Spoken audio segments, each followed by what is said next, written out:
Exam study अड्डा YouTube channel पर आपका स्वागत है। इस वीडियो में हम लोग क्लास 10th के संस्कृत का द्वितीय पाठ यानी पाटलिपुत्र वैभव पाठ के VVI लघु उत्तरीय प्रश्न को देखेंगे। तो चलते हैं वीडियो की ओर, अपने चैप्टर की ओर। उससे पहले आप लोग अगर चैनल पर नए हैं तो चैनल को सब्सक्राइब कर दीजिए और नोटबुक और पेन लेकर तैयार हो जाइए। तो चलते हैं बिना देर किए हुए अपने पहले क्वेश्चन की ओर। हमारा पहला क्वेश्चन है, भगवान बुद्ध ने पटना के संबंध में क्या कहा था?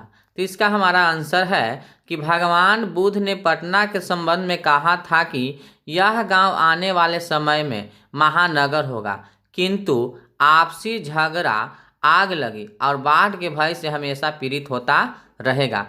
यानी हमारा क्वेश्चन है कि भगवान बुद्ध ने पटना के संबंध में क्या कहा था, यानी भगवान बुद्ध ने पटना के बारे में क्या कहा था। तब भगवान बुद्ध ने पटना के बारे में बहुत पहले ही भविष्यवाणी करके बता दिए थे कि यह जो गांव है यानी पाटलिपुत्र यानी पाटली ग्राम जो है आने वाले समय में महानगर होगा।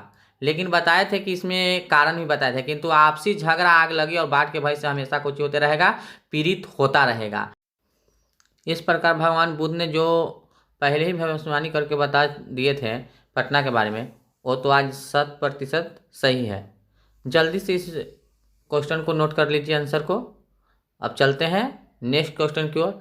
हमारा नेक्स्ट क्वेश्चन है, पाटलिपुत्र को शिक्षा का केंद्र क्यों कहा गया है?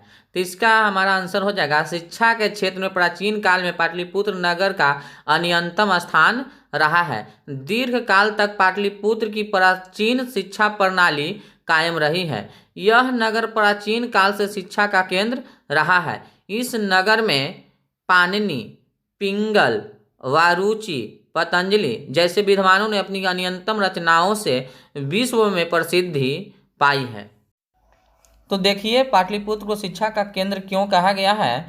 तो इसमें देखिए, शिक्षा के क्षेत्र में प्राचीन काल में पाटलिपुत्र नगर का न्यूनतम स्थान रहा है। यानी शिक्षा के क्षेत्र में प्राचीन काल में ही पाटलिपुत्र नगर का जो अलग स्थान रहा है और लंबे समय तक रहा शिक्षा प्रणाली यहाँ कायम, क्योंकि यहाँ पर जो था सबसे नगर प्राचीन काल से, यानी जो नालंदा विश्वविद्यालय है जो सबसे प्राचीन विश्वविद्यालय तक्षशिला के बाद, जिसका निर्माण कुमार गुप्त ने करवाया था। अभी तो खंडहर हो चुका है, तो वहाँ 20 वर्ग की पढ़ाई होती थी।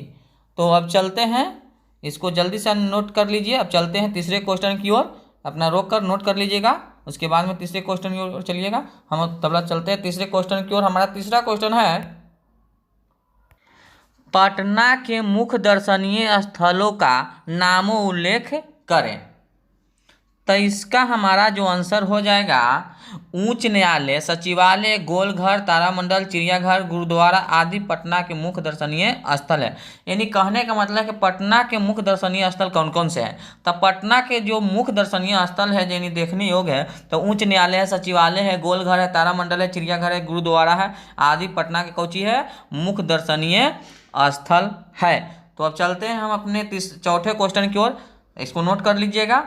तो हमारा चौथा क्वेश्चन है, राजशेखर ने पटना के संबंध में क्या लिखा है? तो राजशेखर ने पटना के संबंध में क्या लिखा है? तो इसका आंसर हमारा हो जाएगा, राजशेखर ने अपने काव्य मीमांसा नामक पुस्तक में लिखा है कि पाटलिपुत्र शिक्षा का एक प्राचीन केंद्र था। यहाँ अनेक संस्कृत विद्वान हुए। यहाँ पाणिनि, पिंगल, पतंजलि आदि की परीक्षा ली गई थी। यानी राजशेखर ने पटना के संबंध में यही बताया है कि राजशेखर जो अपने एक पुस्तक का नाम है उसका काव्य मीमांसा में लिखा है कि पाटलिपुत्र जो था शिक्षा का एक प्राचीन केंद्र था। यहाँ अनेक संस्कृत विद्वान हुए, जिसको किसको परीक्षा ली गई है, पाणिनि, पिंगल, पतंजलि आदि की परीक्षा ली गई। इसको जल्दी से नोट कर लीजिए और चलते हैं हम नेक्स्ट क्वेश्चन की ओर। हमारा नेक्स्ट क्वेश्चन है, तो हमारा पांचवा क्वेश्चन है, कौन कौन से विदेश यात्री पटना आए थे? तो हमारा आंसर हो जाएगा, मेगास्थनीज, फाहियान, हेनसोंग, इसिंग आदि विदेश यात्री जो पटना आए थे। यानी कौन कौन से विदेश यात्री पटना आए थे? मेगास्थनीज, फाहियान, हेनसोंग, इसिंग आदि विदेशी यात्री पटना आए थे। इसको भी जल्दी से नोट कर लीजिए। अब चलते हैं अपने छठे क्वेश्चन की ओर। हमारा छठा क्वेश्चन है, हमारा छठा क्वेश्चन है कि प्राचीन ग्रंथों में पटना के कौन कौन से नाम मिलते हैं। तो प्राचीन ग्रंथों में पटना के कौन कौन से नाम मिलते हैं, तो हमारा आंसर है कि प्राचीन ग्रंथों में पटना के नाम पुष्पुर, कुसुमपुर, पाटलिपुत्र आदि मिलते हैं। यानी प्राचीन ग्रंथों में पटना का जो नाम मिलता है, ये काची काची मिलता है, कुसुमपुर, कुसुमपुर और पाटलिपुत्र आदि मिलता है। बस जल्दी से इसको भी नोट कर लीजिए। अब चलते हैं अपना सातवां क्वेश्चन की ओर। हमारा सातवां क्वेश्चन है, प्राचीन काल में पाटलिपुत्र को सरस्वती कुल निवास क्यों कहा जाता था। तो इसका आंसर हो जाएगा कि दामोदर गुप्त के अनुसार प्राचीन काल में पाटलिपुत्र का शिक्षा के क्षेत्र में अन्यतम स्थान रहा है। आर्यभट्ट जैसे खगोल शास्त्री तथा चाणक्य जैसे विश्व प्रसिद्ध अर्थशास्त्री इसी धरती की उपज है।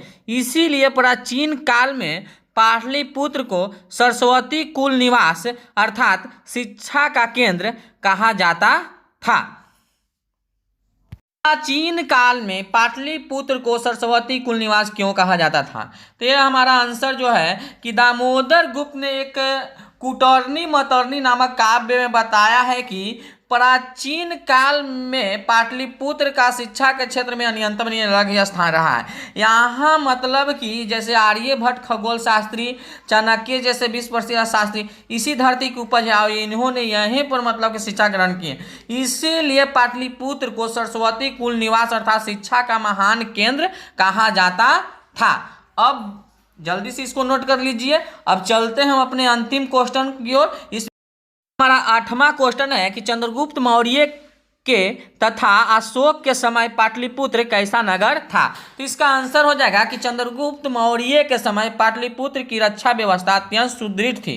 उस समय यह नगर बहुत सुंदर था। अशोक के शासन काल में इस नगर का वैभव और अधिक समृद्ध हो गया था। यानी हमें बताना है कि चंद्रगुप्त मौर्य तथा अशोक के समय पाटलिपुत्र कैसा नगर था। तो चंद्रगुप्त मौर्य के बारे में बात करते हैं, तब पाटलिपुत्र की रक्षा व्यवस्था उसके शासनकाल में अत्यंत सुदृढ़ थी और वो नगर बहुत सुंदर था। अशोक के शासनकाल में यह नगर और भी इसका वैभव अधिक समृद्ध हो गया था, यानी और सुंदर हो गया था। यानी चंद्रगुप्त मौर्य से ज़्यादा ये सुंदर हो गया था, यहाँ की रक्षा व्यवस्था और भी अधिक सुंदर हो गया था, यानी अशोक के शासन काल में। इस वीडियो में बस इतना ही। यह वीडियो आपको कैसा लगा हमें कमेंट करके ज़रूर बताइएगा। और इस संस्कृत का तीसरा पाठ यानी अलस कथा पाठ भी जल्द ही अपलोड कर देंगे। आप इस वीडियो को कमेंट करके ज़रूर बताइए कि आपको कैसा लगा। और चैनल को सब्सक्राइब अभी तक नहीं किए हैं तो चैनल को सब्सक्राइब कर दीजिए। वीडियो को लाइक अपने दोस्तों के साथ शेयर कीजिए ताकि जो एग्ज़ाम देने वाले उन तक मतलब कि सही वीडियो पहुँच सके, जो परीक्षा की दृष्टि से बहुत इम्पोर्टेंट है। और अभी तक आप लोग यानी संस्कृत के पहले पाठ यानी मंगलम पाठ के अगर ऑब्जेक्टिव और लघु उत्तरीय प्रश्न का वीडियो नहीं देखे हैं तो देख लीजिए, जिसमें बहुत इंपॉर्टेंट क्वेश्चन है लघु उत्तरीय और ऑब्जेक्टिव, ये पार्ट 1 और पार्ट 2 करके है। इस वीडियो में बस इतना ही। जय हिंद, जय भारत।